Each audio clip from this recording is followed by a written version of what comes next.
Hey everyone, it's April 7th, 2025, and I'm sitting down with Terrence Wall, and we're going to hear a little bit about his opinion of what's going on in this rapidly changing market and what strategies we should be thinking about. Terrence, what's your view on what's going on? Well, thanks, Sean. Well, first of all, we've in real estate have been waiting for this for a long, long time, for a number of years. Interest rates previously were high, construction costs were high. That always makes new development difficult. And if we can't build new housing, multifamily housing, obviously then the supply is less and prices stay higher, which creates inflation because housing is about 1/3 and sometimes up to half of the inflation rate. People don't realize how big of an impact housing has on the inflation rate. So we've been waiting for this a long time. This is, from a real estate perspective, this is great news. I look at this very positively. The 10-year Treasury is down 50 basis points in the last week. I'm hoping that it'll go down some more over the next few weeks. And you've got the tax bill that'll get passed that'll help boost the economy as well. And having lower interest rates and then this sort of turmoil in the economic markets, or I should say in the stock market, I think is going to help us with some construction pricing. I was talking to some of our contractors this morning, and the uncertainty is creating fear in them, and when they're afraid about their pipeline, what do? They lower their prices. They make more competitive bids for our developments.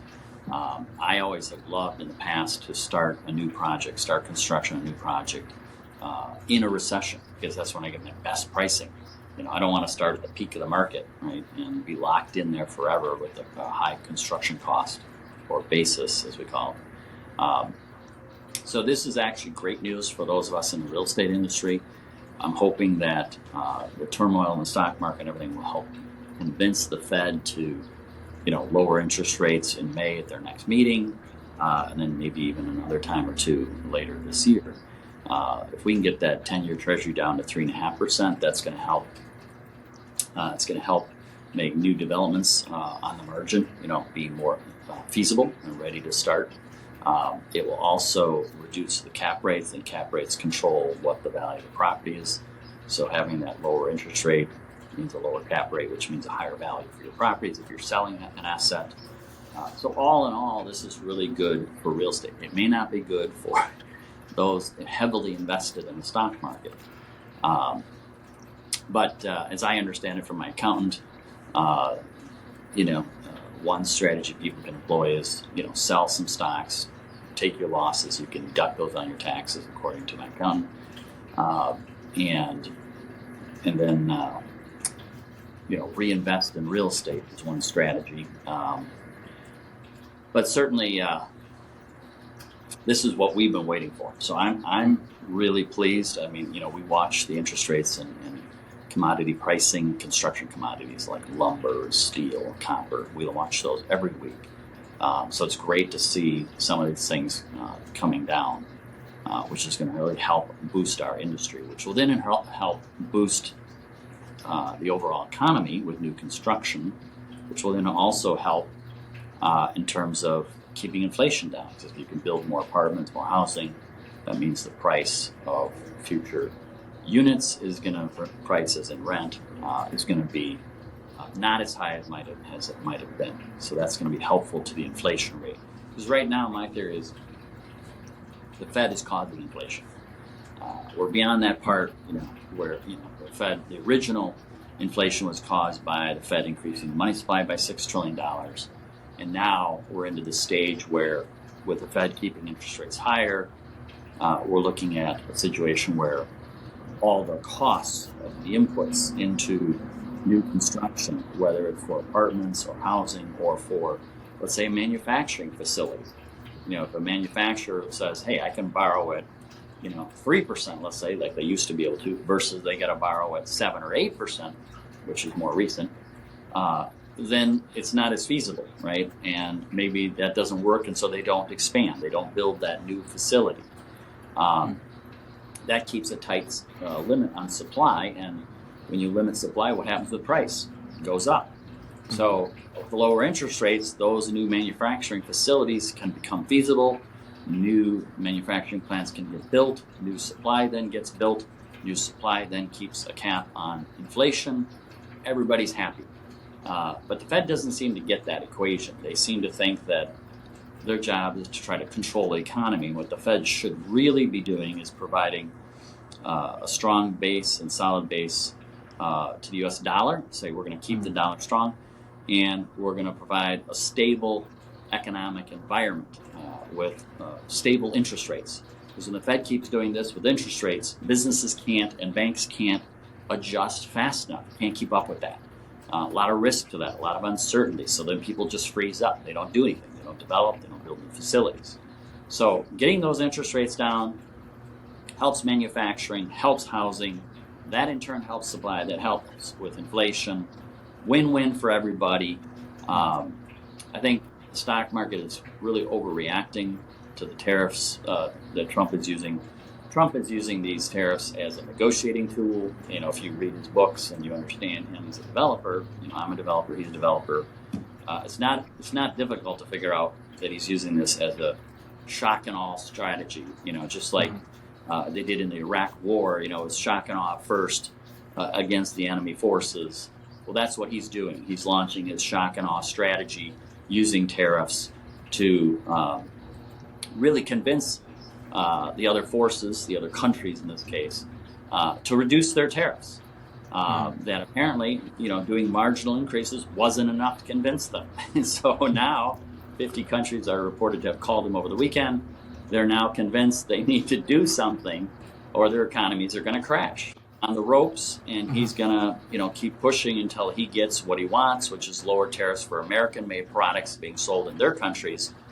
Up until now, you know, one of the news stations reported that there's $370 billion of tariffs being paid on U.S. products in foreign countries. That means that there's $370 billion being paid by our taxpayers here that are being used to subsidize the taxpayers in foreign countries. So American taxpayers are paying for running the governments in these foreign countries. Not to mention, we also provide free defense services for them, which they don't pay for. So there's a huge subsidies of countries around the world by the American taxpayer, and this is going to rejigger that equation, and which is appropriate because we can't keep going on subsidizing them. They need to pay their own way. You know, it's like having a teenager, you know, and giving them a free credit card, and you know, at what point do you cut them off because they keep running it up to the max? You know, you have to just take away the credit card, and that's what he's doing. He's taking away the credit card, and when you take away that credit card, you can expect a visceral response because no one likes their credit card taken away. So your team wouldn't like your credit card. That's for sure. Right. So we might maybe very violently. You know. And we might have seen that like over the weekend and stuff where there was this response, and we're like, oh no, this must be really bad. It's like, well, hold on. Think about that teenager getting their credit card taken away. Right. Kind of makes sense. Good. Yeah, they're getting serious. They're taking him seriously, which they didn't do before. They thought it was all bravado, especially with kind of that false start that they had. This is serious. Their governments depend on this tariff money, and the American taxpayer paying that. I mean, it's not right. And so they are. It's like a cocaine addiction. They're addicted, and how are they going to get themselves off the cocaine? You know, right? The tariffs, and so. It is going to take a little time. They're going to have to. It's going to take legislation in their countries through parliament or whatever to change those tariffs. It's not going to happen overnight. Give them a month or two to get it done. But when they lower their tariffs, then the reciprocity tariffs of the U.S. are going to be lowered automatically, according to Trump's reciprocity tariffs.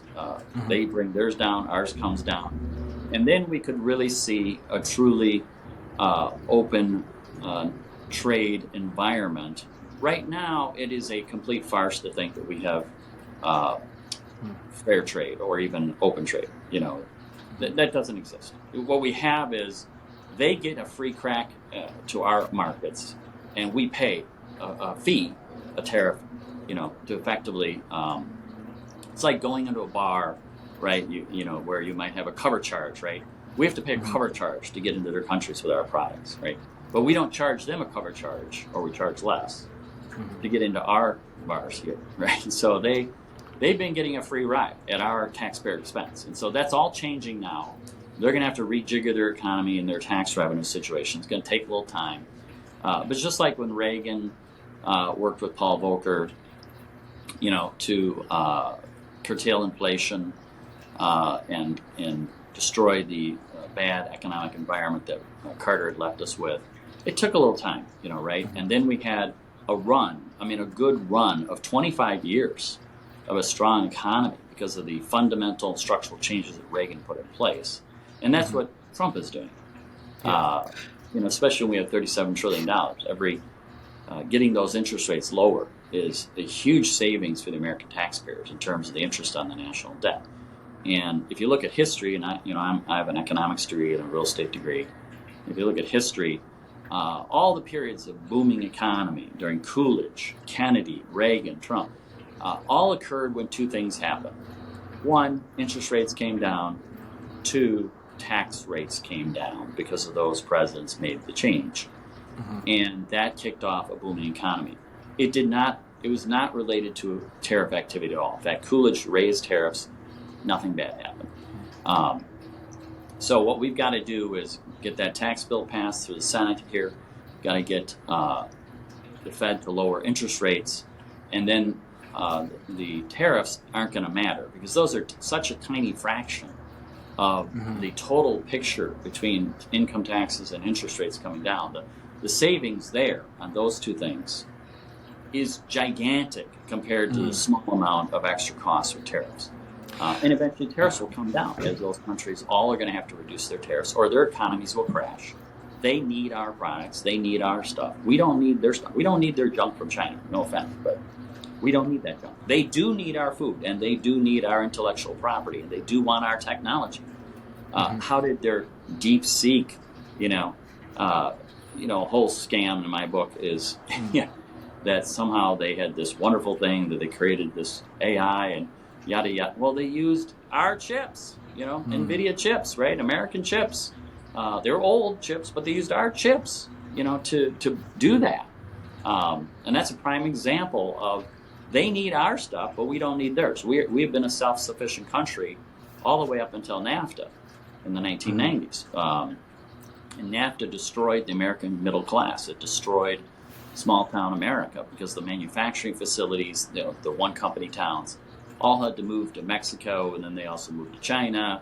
And that was to get cheap labor, to reduce their prices so they could compete because other competitors were going to do the same thing because NAFTA opened that door, letting China into the WTO open that door, and it just destroyed middle-class America and the manufacturing towns. But NAFTA was good for the market, right? If you were looking at just specific markets, didn't that help? Well, what markets? That's I challenge you with that. What do you mean the market? The stock market? I don't know. Right. Did it? Would the stock market have gone up without NAFTA? Probably, yeah. A good, strong, booming economy created a strong economic stock market. It did. NAFTA simply destroyed Middle America. The first attack on middle-class America and manufacturing was really Walmart. When they came into small towns, they kind of destroyed the retail of the downtown because Walmart located typically on the periphery. The second was the NAFTA and China getting in the WTO. That just completely obliterated, one of our family businesses, one of the divisions. All of their competitors moved to Mexico, and so we were left with the decision, do we move that division to Mexico? And the decision was to shut it down because we couldn't maintain quality control. Everything was going to be cheap. Think of all the cheap stuff that we have these days. We don't have good quality products. All that cheap stuff doesn't last very long. That's because of NAFTA, Mexico, China building cheap stuff. Everybody's looking at price. They're not looking at the quality of the product. And then the third attack was on COVID, right? Shutting down retail again. In America, this all destroyed the company towns. Wisconsin, for example, is the number one in the country per capita in terms of manufacturing base. And I went around the 80s and 90s and just saw these small towns devastated, entire downtowns completely vacant. And then stage one, they kind of slowly came back with some service businesses, etc. Now they're just starting to recover.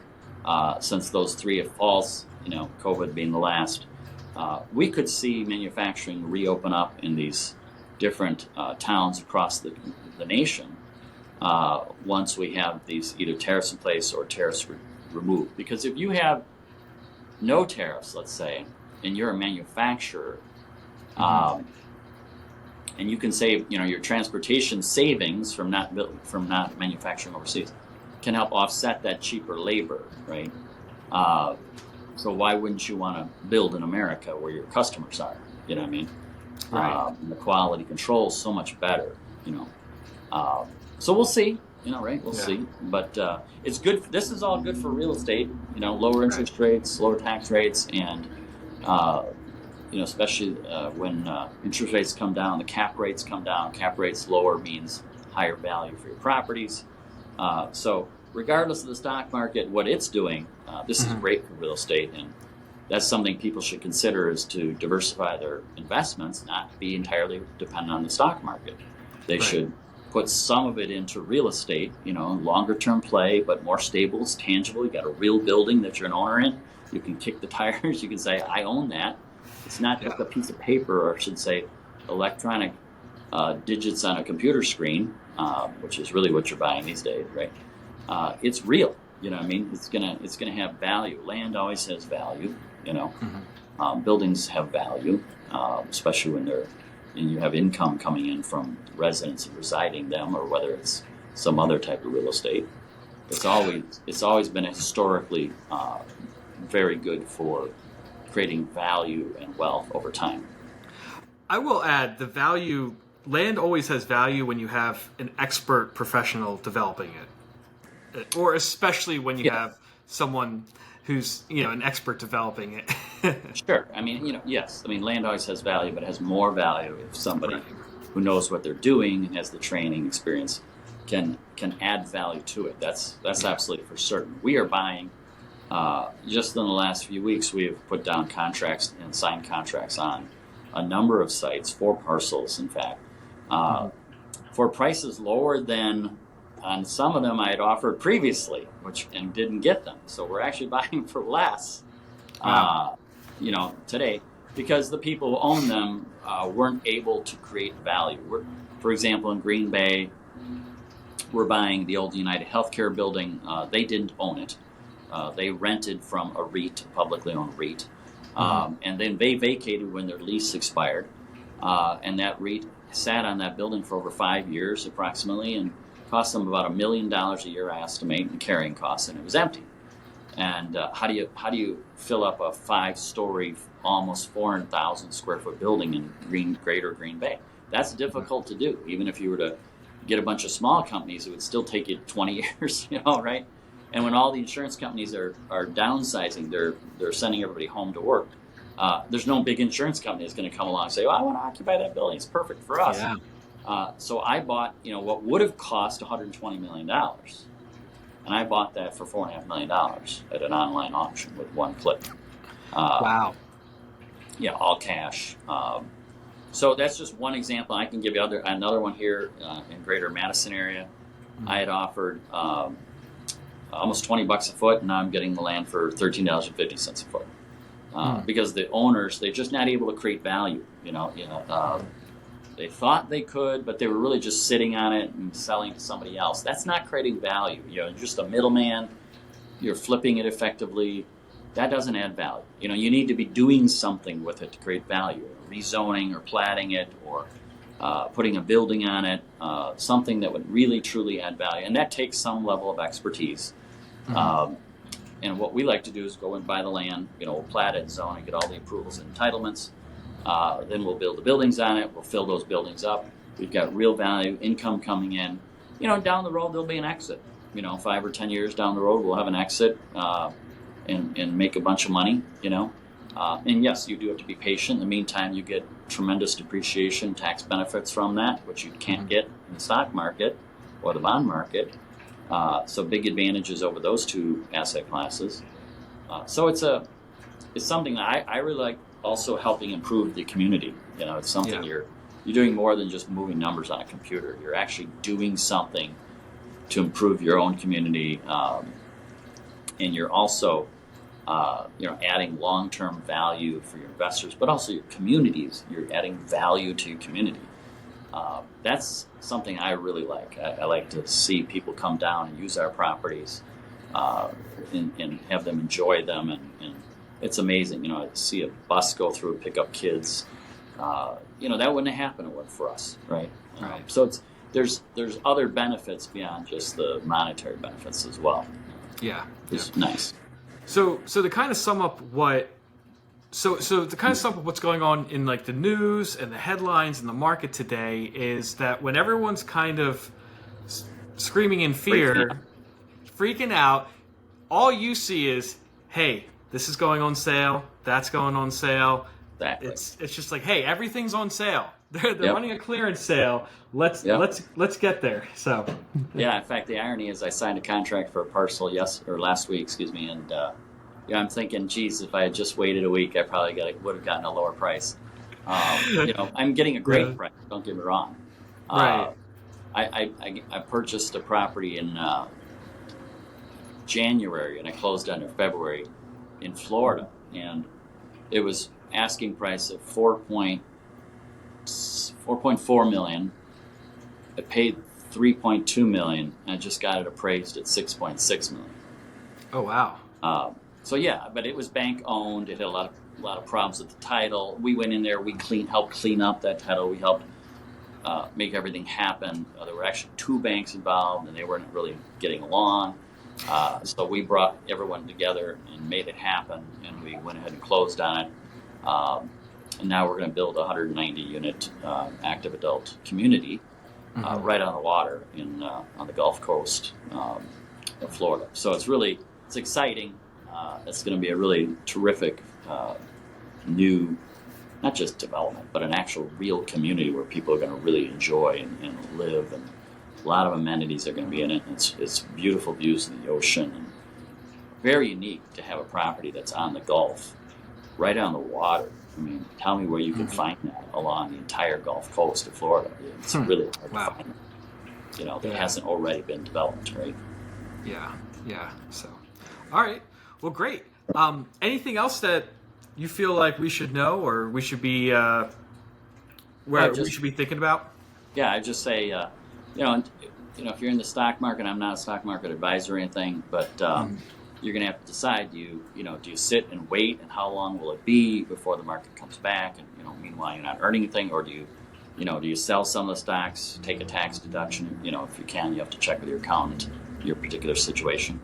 And then move that into real estate where you can start, getting a return.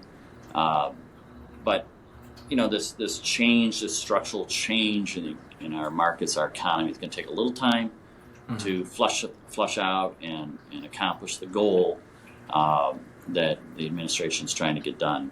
And we got to be patient, just like during the Reagan administration. Hopefully, then as a result, we'll see that our country won't go bankrupt, because you got $37 trillion in debt. So we got to get that started, paying that down. The first step is don't keep running up the credit card. Don't keep charging more, right? In terms of interest rates and other spending, you got to get that spending down, and they're doing that. And I know people are like, well, it's not fair. Some people are being laid off. Well, join the real world. People like us in the private sector.